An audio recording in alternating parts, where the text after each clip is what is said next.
At Starbound, we tell stories the human way, not with artificial voices or AI slop. In the end, what's HFY without humanity? Subscribe to keep it this way.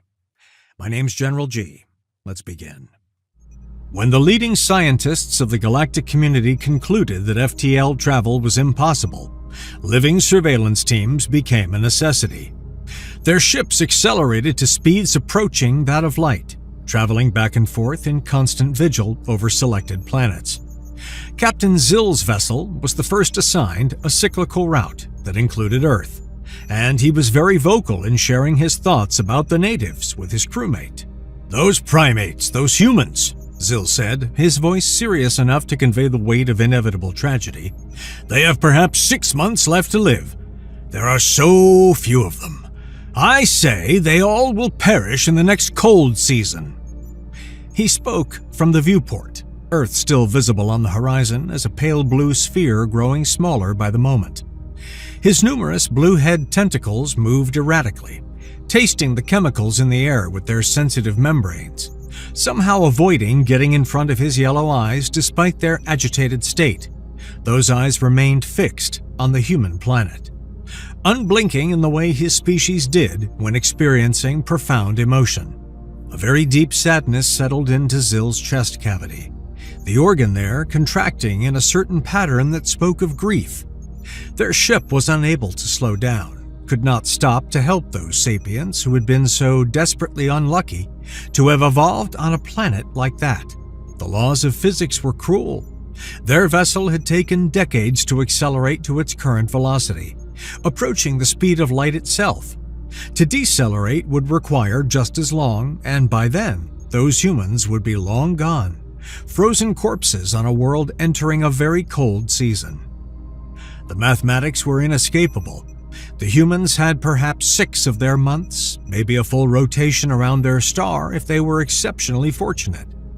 But Zill had reviewed the data 3 times. The megafauna were too large, too numerous. The humans were too few, too fragile. Their stone-tipped spears were insufficient against creatures that massed 10 times what a human did. And the cold was coming. The following years would be colder, as certain as death itself. Behind him, Zill heard a sound that made his own tentacles freeze momentarily. Sobbing. The particular pitch and tone that Izila made when she was trying to contain her grief but failing. "This is so sad," Izila said, her voice breaking on the last word. "The first time we wake from cryo-sleep and we're already facing this hypothetical situation. I hoped we'd have more time before witnessing an extinction." Zill turned from the viewport and the sight of his crewmate struck him with fresh sorrow. Izila's tentacles hung limp and quiet, none of their usual animated movement. They simply draped down the sides of her head like dead things, and her own yellow eyes were filmed with the clear protective layer their species produced when crying. When their gazes met, she seemed to crumple further inward. "We were supposed to find species that were already advanced enough to communicate," Izila continued, her words tumbling out faster now, as if she'd been holding them back and could no longer contain the flood. "Or planets with potential to catalog and observe over millennia as they slowly developed. Not them in this state." She gestured vaguely toward the viewport, toward the shrinking blue dot that held millions of doomed lives. "They have fire, wood, and spears," Izila said, and now there was an edge of existential dread in her voice that made Zill's own breathing quicken in sympathy. "They're fighting those giant creatures with pointed sticks, struggling against diseases we can barely catalog from this distance, against weather that would kill them in hours without shelter, against that hostile planet that seems designed to eliminate them. It makes one wonder how intelligent life could possibly evolve in a place like that. What cosmic cruelty allows consciousness to emerge only to be snuffed out so quickly?" Zill moved closer to her, his tentacles reaching out to touch hers, in the gesture of comfort their people had used for countless generations. Her tentacles remained limp under his touch, but he felt her lean slightly toward him, accepting the contact. "At the very least," Zill said carefully, choosing his words with the care of someone trying to build a shelter against despair, Our findings will have immeasurable value to the galactic research community. We've documented a sapient species at the Stone Age level, something no other survey ship has managed. We have visual records, atmospheric analysis, population estimates. Those humans will be remembered by us, who happened to pass by in the time that they existed and struggled to keep themselves alive. That's not nothing, Izila. Their brief existence will mean something to science, if nothing else. Even as he said it, the words felt hollow. Science was cold comfort against extinction. Izilia's gaze drifted from Zil to the row of cryopods that lined the far wall of the observation deck. 6 other members of their crew slept there, would sleep for years yet before their predetermined wake-up times in other systems. "I wish I could wake the others to see those humans," Izilia said in a gentle voice. Then she paused, her tentacles finally showing some animation as they curled and uncurled in a gesture of uncertainty. She stared directly at Zil. No, I guess it's better this way. We're the only ones who have to suffer with this information. The others still have the chance to wake up in other systems with planets either devoid of life or ready to make contact through radio. They won't have to carry this weight." Zil thought about the way their team worked, the careful rotation the mission planners had designed. Different crew members would wake in each system based on their specializations and the predicted characteristics of the planets they'd encounter. But he, as captain, would be awake far more than the others. By the time they completed their circuit and returned to their homeworld, he would have experienced perhaps 10 years of subjective time, while thousands of years passed in the outside universe. The price was high for all of them. They would arrive on a planet of strangers of their own species, where the time period they used to live in existed only in history books and old footage. Their families would be dead, their culture transformed beyond recognition, their language evolved into dialects they'd struggle to understand. They were ghosts moving forward through time, observers who could never fully participate in the life of the galaxy, at least for now. But that was the job. Someone had to watch, someone had to document, and with FTL travel possible, this was the only way. "We should go back to sleep," Zil said, making the decision with the authority of his rank. "There's nothing more to catalog in this system for now. The data is recorded, the reports are filed. We've done our duty." "Can we stay awake until the human planet vanishes from our sight?" Izilia asked suddenly, her tentacles lifting with the question. Zil tilted his head, a gesture of puzzlement. "Why?" "I don't know," Izilia admitted. Her voice was small and uncertain.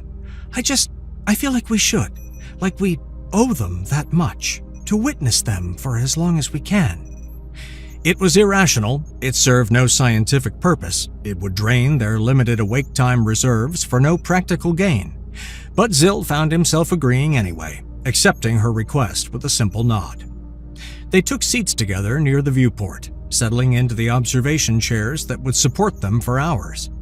The ship continued its relentless velocity, and Earth continued to shrink, the blue giving way to a mere point of light among countless others. They didn't speak much as the hours passed. Occasionally, Izilia would make a soft sound of sadness. Once, Zil reached out and took her manipulator appendage in his own, squeezing gently. She squeezed back. When Earth finally vanished to their naked eyes, becoming indistinguishable from the surrounding stars, Izilia let out a long, shuddering breath. "Wake me up again the next time we pass close to Earth," she said, as they rose from their seats, her tentacles now animated with something that he interpreted as determination. "Please, Captain, I want to know what happened to them, even if it's just to confirm their extinction. I need to know. How long will it take?" Zil consulted his internal timer, cross-referencing it with the ship's navigational database. The calculations were complex, but he'd done them enough times to estimate quickly. "It will take around 10,000 local years for our next visit to Earth," he said. "Our route will take us through 15 other systems before we loop back. At our velocity, and with the pods, we'll experience about 6 months subjective time, but Earth will age 10 millennia. 10,000 years, Izilia repeated, the words slow and weak, then louder, more firmly. "Wake me up again at that time, regardless of what you find. Promise me, Zil." He should have refused. It was against the rules to guarantee wake-up assignments so far in advance. But looking at Ezelia's face, at the desperate hope mixed with dread in her expression, Zil found himself making a promise he had no authority to make. "I promise," he said.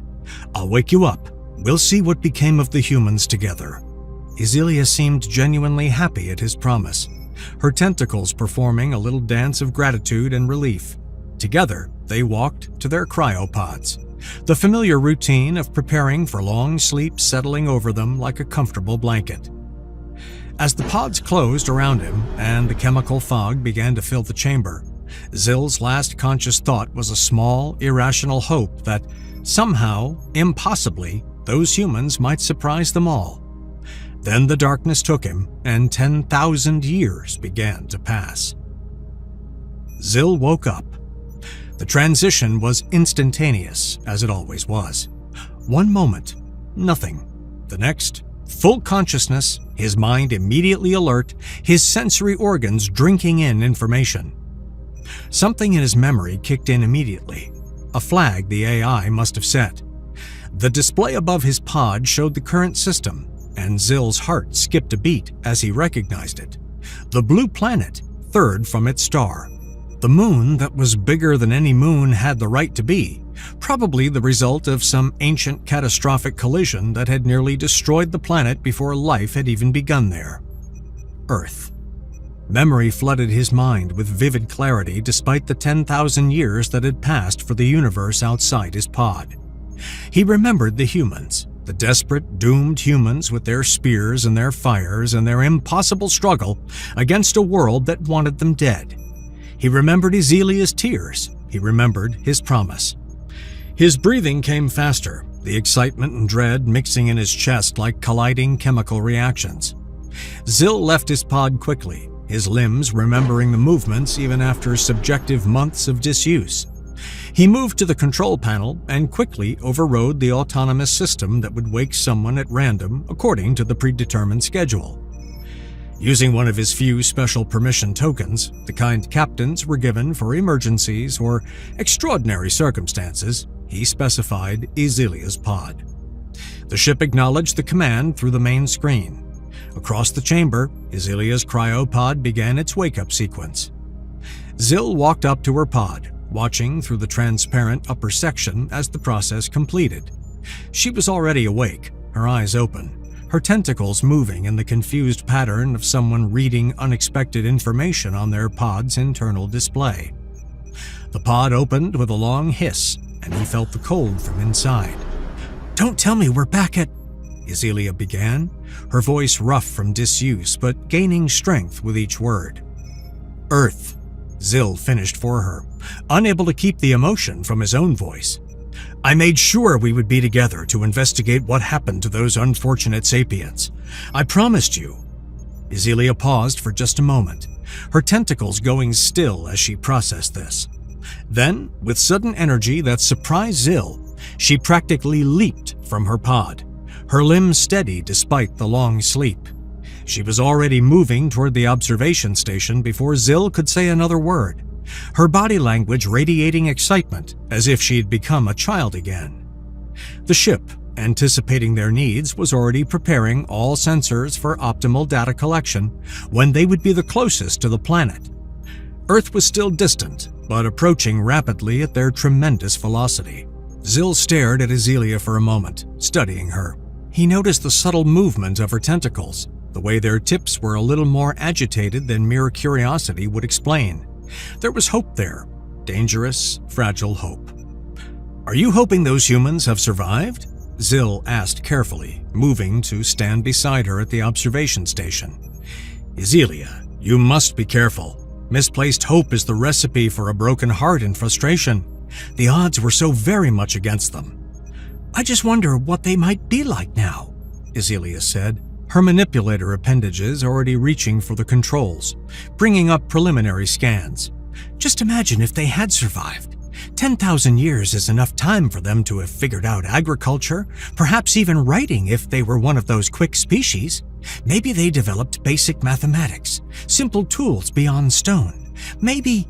She cut herself off, as if afraid to hope for too much. Zil said nothing. He simply observed as the minutes passed, as Earth grew incrementally larger in their sensors, as the ship's instruments began their careful analysis of the planet they'd last seen in the grip of an ice season with a handful of desperate primates clinging to survival. It was when the first images arrived from the instruments that Zil had to clean his eyes with his tentacles, certain that something had malfunctioned, that he was seeing the data incorrectly. But no, the instruments were working perfectly. By the first light, Isilia breathed beside him, and Zil realized she was seeing the same impossible thing he was seeing. Cities. Large cities in various continents. Not the scattered campfires of nomadic tribes. Not even the simple agricultural villages he might have dared to hope for. Cities, with roads connecting them, with harbors, with what looked like industrial centers belching smoke into the atmosphere. "They survived," Isilia said, her voice breaking. "Zil, they survived. They didn't just survive, they are better than ever. Look at this! Look at all of this!" She was gesturing frantically at the displays, her tentacles moving in patterns of pure joy and astonishment. Zil did his best to join her at the viewing station, his own shock making his movements clumsy. Together, they began analyzing the data in earnest, their scientific training taking over, even as their emotions threatened to overwhelm them. "Run spectral analysis on the atmospheric composition," Zil commanded the ship's AI, his voice steady despite the trembling in his tentacles. "I want to know what they're burning, what their industrial processes are producing." The data began flowing across their displays, and with each new piece of information, the picture of human progress became clearer and more astounding. "Coal," Isilia said, reading the chemical signatures. "Massive coal burning. That's their primary energy source. And look at the distribution patterns. It's not centralized. They have hundreds, maybe thousands of individual combustion sites across multiple continents. This is widespread industrialization, Zil. Coordinated development across vast distances." Zil pulled up the visual spectrum data, enhancing the resolution on one of the larger population centers. The image that resolved on his screen made him pause, made him really look at what the humans had accomplished. "That's a harbor," he said slowly, magnifying the image further. "But look at the vessels. Those aren't wooden sailing ships, Isilia. Look at the hull composition signatures. Metal, iron, possibly steel. And those superstructures? Those are smokestacks. They're already using steam propulsion." Isilia moved beside him, her eyes widening as she saw what he was seeing. "Show me another harbor. Let's see if this is isolated or widespread." Zil's manipulator appendages quickly moved across the controls, pulling up harbor after harbor across the planet. Britain, France, the Americas, Asia, each one showed the same technological markers: metal ships, steam power, organized industrial infrastructure. "They have a global maritime network," Isilia said, her voice filled with wonder. "They're trading across their oceans with mechanized vessels. That level of organization, the resource extraction and refinement required to build ships of that size and complexity? Zil, that's impressive, and they did it in just 10,000 years." "Look at the land transportation networks," Zil said, pulling up another data set. "Do you see these linear features cutting across the continents? Enhanced thermal readings, regular intervals of elevated activity." Isilia leaned closer to the display. "Railways," she said. "They have railways, actual rail networks connecting their cities. That requires not just metallurgy, but precision engineering, coordinated construction across hundreds or thousands of their distance units, maintained infrastructure, the organizational complexity alone." She broke off, pulling up a new analysis. "I'm detecting telegraph signals, electrical signals transmitted through conductive cables. They have long-distance communication, Zil, instantaneous communication across continental distances." Zil felt his chest cavity constricting with emotion. 10,000 years ago, these beings had been huddling in caves, fighting off predators with sharpened sticks. Now, They had conquered their world so thoroughly that they could send messages across it in the time it took light to travel the distance. "Show me their urban centers in detail," Zil said. "I want to see how they're living." The AI complied, bringing up high-resolution scans of major population centers. What Zil saw made him realize that the humans had not simply survived, they had transformed their entire planet. "Multi-story structures," Isilia said, analyzing a cityscape. "Look at this one. It must be at least 20 or 30 meters tall. Stone and brick construction with iron reinforcement. And the density, Zil. The sheer density of their settlements. There must be hundreds of thousands of individuals living in some of these cities, maybe millions." "Look at the infrastructure," Zil added, pointing to the network of streets and buildings. "Organized sanitation systems. I'm detecting underground water flow, probably aqueducts or pressurized pipes. Street lighting in some areas, which suggests either gas or early electrical systems. They've completely reshaped their environment to support concentrated populations." Isilia brought up another scan, this one showing agricultural regions. "Their farming is impressive. These are enormous monoculture fields, hundreds of acres each. Mechanized plowing. I think I'm seeing steam-powered agricultural equipment.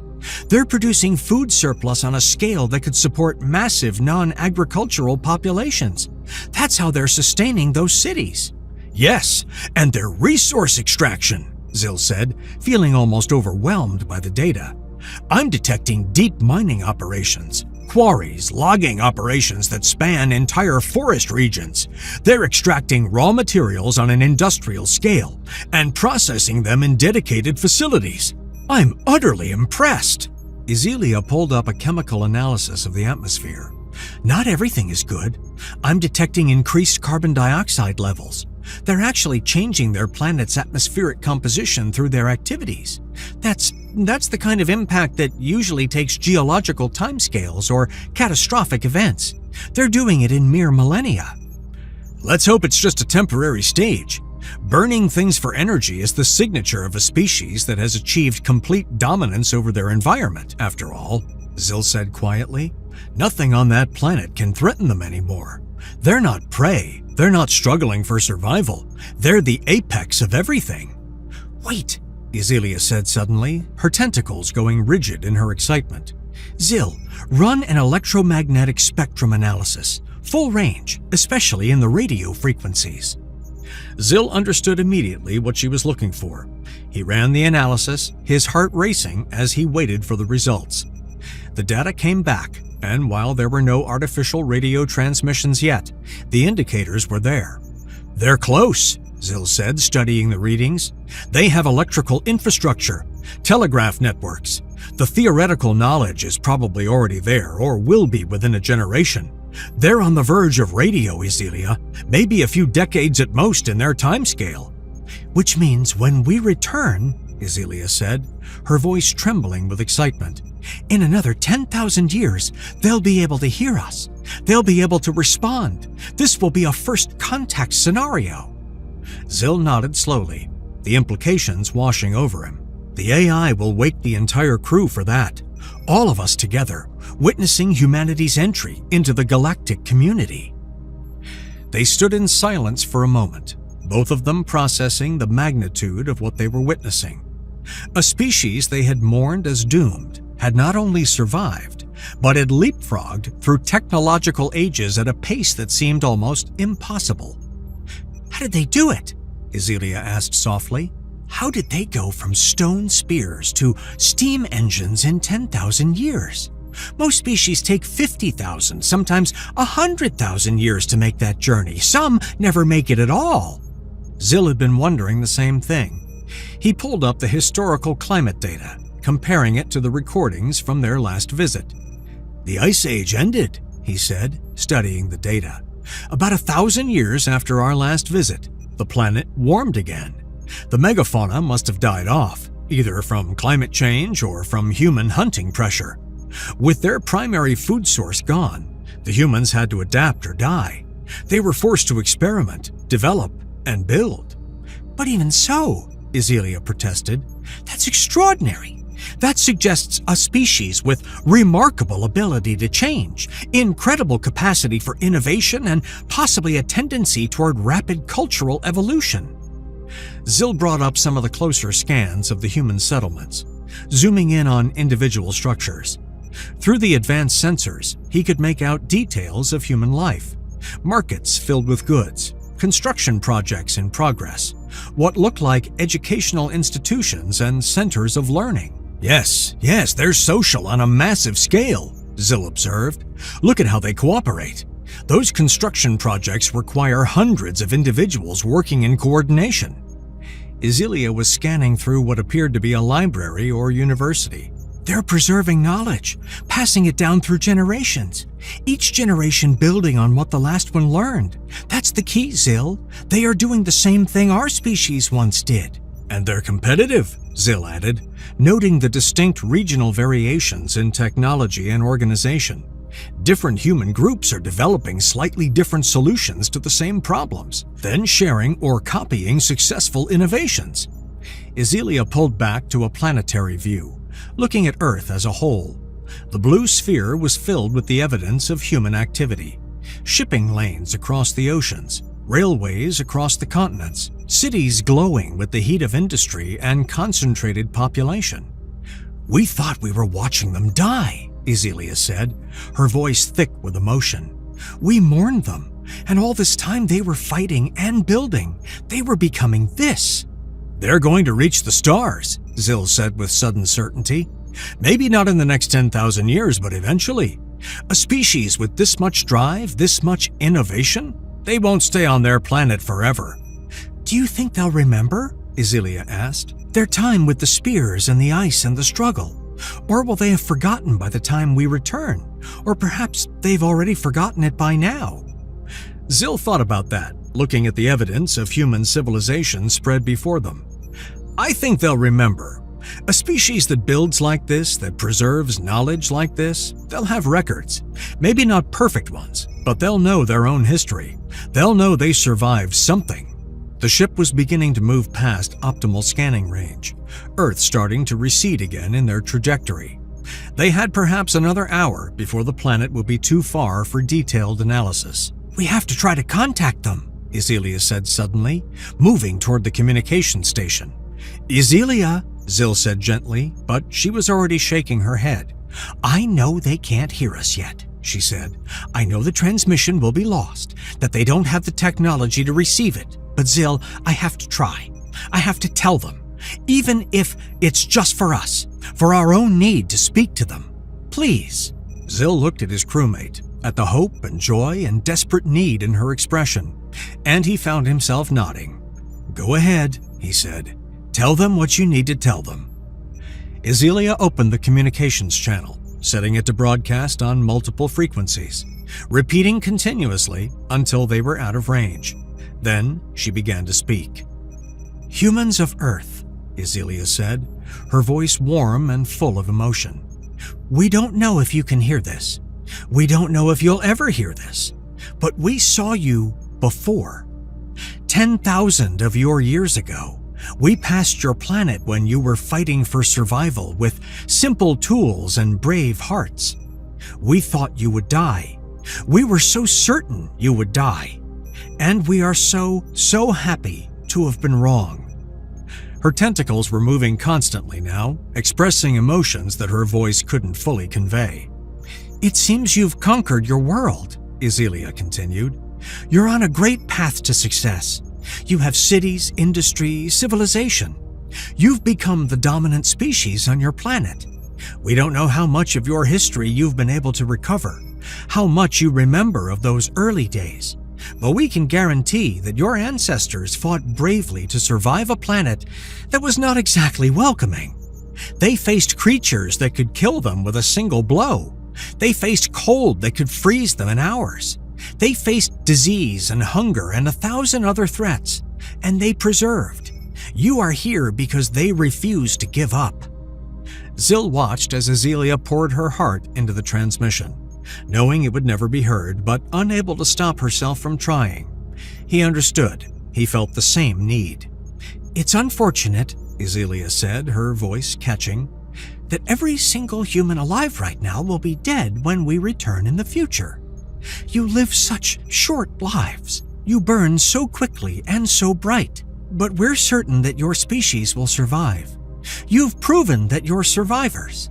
You've proven that you're more resilient than we ever gave you credit for." She paused, gathering herself, then continued with more force. "You are not allowed to destroy yourselves before we return," Ezelia said, and despite the tears, there was a smile in her voice. "Do you hear us? You are not allowed. We really want to meet you face to face, even if our forms turn out to be far from appealing by human standards. We want to shake your manipulator appendages. We want to learn your languages. We want to hear your stories. So you have to survive. You have to make it. Please." Zill listened to her talk for hours as Earth grew larger, then smaller again in their sensors. She told the humans about their own observations, described what they'd seen 10,000 years ago in as much detail as she could. She told them about the megafauna, the Ice Age, the small bands of humans fighting to survive. She told them about her own feelings, about how she'd cried when she thought they'd die, about how she made Zill promise to wake her when they returned. When their ship was once again distancing itself from Earth, when the planet was beginning to fade from their detailed sensors, Ezelia finally turned to Zill. "Say a few words too," she said softly. "Please. I know this isn't the case, but I feel slightly attached to these humans now that I've seen how much progress they've made in 10,000 years. It feels like we watch them grow, like proud, I don't know what the word is, like proud observers who care about their success." She paused, her tentacles curling in a gesture of embarrassment. "I know it's stupid," Ezelia continued, "but in a way, at least in my mind, it's hard not to look at the humans as children who share the galaxy with us and whom we'll only see again a long time from now from their perspective. They're so young as a civilization, but they're growing so fast. I want them to know we're watching. I want them to know someone cares if they make it." She held out the microphone interface, her eyes pleading with Zill. He took it, cleared his throat, and spoke. "Humans," Zill said, his voice conveying a warmth he rarely let show. "This is Captain Zill of the Galactic Survey Ship. My crewmate, Ezelia, has said most of what needs to be said, but I'll add this. If you survive, if you don't destroy yourselves before we return, we have a gift for you." He paused, making sure the transmission was clear. "We have recordings from your own past," Zill continued.